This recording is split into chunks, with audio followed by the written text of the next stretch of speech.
Party ఫిరాయింపుల కేసులో Khairatabad MLA దానం నాగేందర్కు స్పీకర్ నోటీసులు ఇచ్చారు. స్పీకర్ ఇచ్చిన గడువు పూర్తి కావడంతో ఆయన స్పందించారు. ఈ కేసులో వివరణ ఇవ్వడానికి మరింత సమయం కావాలని కోరుతూ లేఖ రాశారు.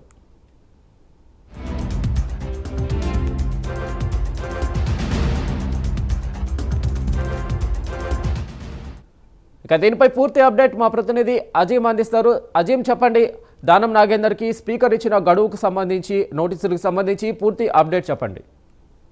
స్పీకర్ నోటీసులకు ఖైరతాబాద్ ఎమ్మెల్యే దానం నాగేందర్ స్పందించారు. అయితే పార్టీ ఫిరాయించినటువంటి ఆరోపణలు కేసులో ఏదైతే ఇప్పటికే 10 మంది ఎమ్మెల్యేలకు సంబంధించినటువంటి విచారణ కొనసాగుతుంది. ఇందులో స్పీకర్ ఇప్పటికే 10 మందికి నోటీసులు ఇచ్చారు. దీంట్లో 8 మంది ఎమ్మెల్యేలకు సంబంధించినటువంటి విచారణ ఇప్పటికే పూర్తయింది. వారికి సంబంధించినటువంటి పిటిషనర్స్ ఎవరు ఉన్నారో, ఎవరు వేశారో వారికి సంబంధించిన అడ్వకేట్స్ విత్ క్రాస్ ఎగ్జామినేషన్ విచారణ అంతా కూడా స్పీకర్ ముందు ముగిసిపోయింది. అయితే కేవలం 2 ఎమ్మెల్యేలు ఏదైతే స్పీకర్ నోటీసులకు ఇప్పుడు కూడా రిప్లై ఇవ్వలేదు. దాంట్లో స్టేషన్ కనుపూర్ ఎమ్మెల్యే అనేటువంటి కడియం శ్రీహరి, అలాగే ఖైరతాబాద్ ఎమ్మెల్యే దానం నాగేందర్ ఇద్దరు కూడా నోటీసులకు రిప్లై ఇవ్వలేదు. సో దీంతో గత నెల అక్టోబర్ 30 లోపే ఏదైతే పార్టీ ఫిరాయించినటువంటి ఎమ్మెల్యేలకు సంబంధించిన అంశంపై ఒక నిర్ణయం తీసుకోవాలని కూడా సుప్రీంకోర్టు స్పీకర్ కార్యాలయానికి చాలా స్పష్టంగా కూడా చెప్పింది. సో ఈ నేపథ్యంలో ఆలస్యం అవడంతో సుప్రీంకోర్టుని స్పీకర్ కార్యాలయం ఆశించింది. అలాగే బీఆర్ఎస్ పార్టీకి సంబంధించిన కేటీఆర్ కూడా కోర్టు విచారణ కేసు కింద కూడా ఏదైతే సుప్రీంకోర్టుని ఆశ్రయించారు. దీంతో సుప్రీంకోర్టు కూడా చాలా సీరియస్ అయ్యింది. మీరు న్యూ ఇయర్ ఎక్కడ జరుపుకోవాలనుకుంటున్నారని చెప్పి కూడా ఒక కీలకమైనటువంటి వ్యాఖ్యలు చేశారు. సో ఈ నేపథ్యంలో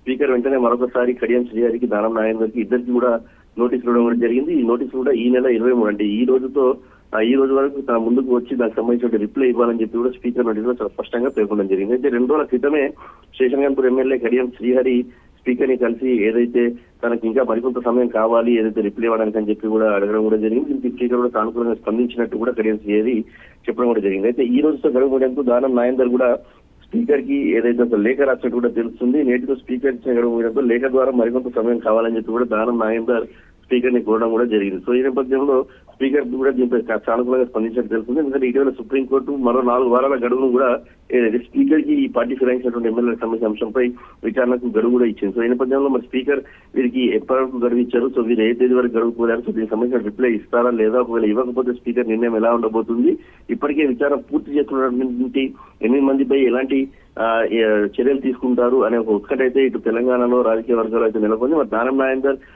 అలాగే స్టేషన్ కనుపూర్ కడియం శ్రీహరికి సంబంధించినటువంటి రిప్లైలు ఇవ్వాలి, వారి విచారణ కూడా చేయాలి. కాబట్టి 4 వారాల సమయం సరిపోతుందా, లేదంటే మరొకసారి సుప్రీంకోర్టుని ఆశ్రయిస్తారా, లేదంటే దీనిపై వేటు పడుతుందా, లేకపోతే వీరిద్దరే రాజీనామా చేస్తారనే రాజకీయ వర్గాలు ఒక చర్చ వినిపిస్తుంది. అసలు ఏం జరగబోతుంది వీరిద్దరి విషయంలో అనేది మాత్రం తెలంగాణ రాజకీయాల్లో ఒక ఉత్కంఠ, ఒక ఆసక్తికరమైన వాతావరణం అయితే నెలకొంది. Right Azeem, thank you.